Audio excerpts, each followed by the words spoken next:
ভাঙ্গা বাংলাদেশ সীমান্ত থেকে জঙ্গি সন্দেহে এক পাকিস্তানি নাগরিক গ্রেপ্তার। জঙ্গি সন্দেহে এক ব্যক্তিকে গ্রেপ্তার করল রাজ্য পুলিশের এসটিএফ। ধৃত রানা রাউফ ওরফে ওয়াহাব আলমের থেকে বাজেয়াপ্ত হয়েছে ভুয়ো আধার কার্ড। বনগাঁ সীমান্ত থেকে গ্রেপ্তার রানা রাউফের থেকে মিলেছে ভোটার কার্ড সহ কয়েকটি নথি। কলকাতায় বসে ওই জাল নথি তৈরি করে দেওয়ার অভিযোগে তপসিয়া থেকে গ্রেপ্তার আরেক সন্দেহভাজন। 2012-তে নেপাল হয়ে এদেশে ঢোকে ওই পাকিস্তানি। আইএসআই এর চর হিসেবে এরাজ্যে ঢুকে ভারতীয় রেল ও সেনাবাহিনীর ওপর নজর রাখছিল রানা। দাবি রাজ্য পুলিশের এসটিএফ এর। আধার কার্ড কে তৈরি করেছিল?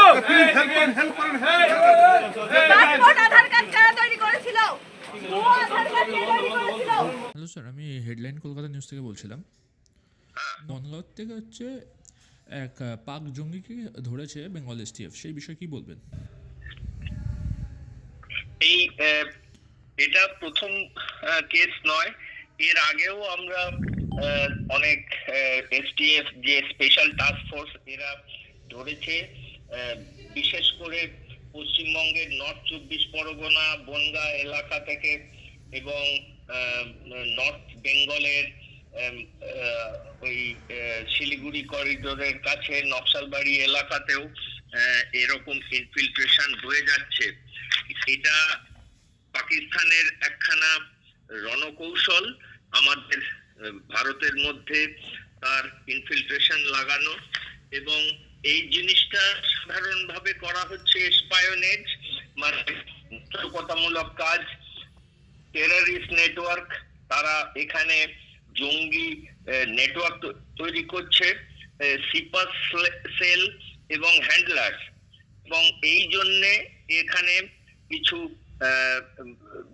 সিমিলার মতবাদের লোক পাওয়া যাচ্ছে বলে আমাদের পশ্চিমবঙ্গ একটা ভালনারেবল স্টেটে পরিণত হয়েছে। যদিও আমাদের নতুন মন্ত্রিসভা আসার পরেতে অনেক সরকারের পরিবর্তন হয়েছে এবং প্রথম সপ্তাহের মধ্যেই নতুন মন্ত্রিসভা আসায় প্রায় 600 কিলোমিটার যে জায়গাতে দক্ষিণবঙ্গে ফেন্সিং ছিল না সেখানে জমি দেওয়া হয়েছে। It will take some time, maybe another 2-3 months, কিন্তু আমাদের কাজ শুরু হয়েছে। আমাদের মেন প্রবলেম হচ্ছে এখানের নানা রকম সিকিউরিটি এজেন্সি যারা আছে তাদের মধ্যে কোঅর্ডিনেশনটা আমার মনে হচ্ছে একটু কম, কারণ শুধু এটা বর্ডার সিকিউরিটি ফোর্স বা বিএসএফ এর দায়িত্ব নয় বর্ডারকে মানে প্রতিরক্ষা করার।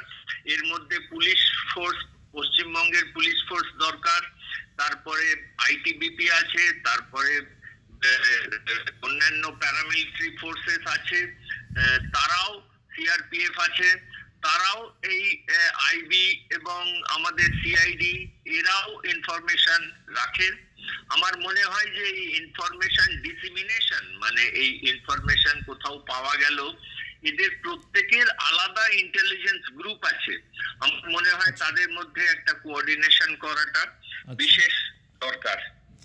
স্যার, বলছিলাম বিভিন্ন নথিও পাওয়া গেছে, যেরকম হচ্ছে ভারতীয় যে সব নথি সেই সবও কিন্তু ভুয়ো পাওয়া গেছে, তো সেই বিষয়টা নিয়ে আপনি কি বলবেন? দেখো, আমাদের এই যে আমরা প্রায় খবর পাচ্ছি যে যারা বাংলাদেশ থেকে আসছে বা পাকিস্তানের ইনফিল্ট্রেটর, এরা এখানে ভারতে আসছে, তারা আধার কার্ড তৈরি করছে, তারা রেশন কার্ড তৈরি করছে, তারা প্যান কার্ড তৈরি করছে, ভোটার আইডি তৈরি করছে, ইভেন পাসপোর্ট শুদ্ধ তৈরি করছে। আমার মনে হয় যে আমাদের পুলিশ এই লোকগুলো যারা এই ভুয়ো কাগজপত্র বানাচ্ছে তাদের এগেনস্টে কঠিন স্টেপ নেওয়া উচিত, কারণ তারা হয়তো আমাদের ভারতবর্ষেরই লোক এবং 2000, 5000, 10,000 টাকার বিনিময়ে তারা এদের দেশের নাগরিকত্বকে দেওয়ার চেষ্টা করছে, এবং যখন পুলিশ সাধারণভাবে যাচ্ছে তারা বলছে আমাদের কাছে প্যান কার্ড আছে, আধার কার্ড আছে, ভোটার আইডি আছে ইত্যাদি। এই আমাদের মুখ্যমন্ত্রী অলরেডি বলেছেন যে এদের দেশ থেকে তাড়ানো হবে, এবং যে 3টে কথা আমরা বলি যে ডিটেক্ট, ডিলিট এবং ডিপোর্ট, এই 3টে জিনিস করতে হবে। প্রথমে তাদের ধরতে হবে। হাকিমপুর, বনগা ইত্যাদি জায়গা থেকে অনেক লোক ধরা পড়ছে। গ্রেপ্তারের মধ্যেও আছে প্রায় 350 জন লোক এখন রয়েছে হোল্ডিং সেন্টারে। আমার মনে হয় পুলিশের দরকার এই যে লোকগুলো যারা এই ফলস ডকুমেন্ট বানাচ্ছে তাদের এগেইনস্টে পিউনিটিভ অ্যাকশন নেওয়ার কথা। না, আমাদের টাইম দেওয়ার জন্য একদম ধন্যবাদ আপনাকে। Thank you. কোথায় থাকতেন? কবে এসেছেন? পাকিস্তান থেকে কবে এসেছেন? পাকিস্তান থেকে কবে এসেছেন? পাকিস্তান থেকে কবে এসেছেন? পাকিস্তান থেকে কবে এসেছেন? আর কে কে আছে জড়িত? জড়িত আছে? কবে এসেছেন পাকিস্তান থেকে? পেছনে, পেছনে, পেছনে, পেছনে, পেছনে। কবে এসেছেন পাকিস্তান থেকে? কবে এসেছেন পাকিস্তান থেকে? কে পাসপোর্ট তৈরি করেছিল? আধার কার্ড কে তৈরি করেছিল?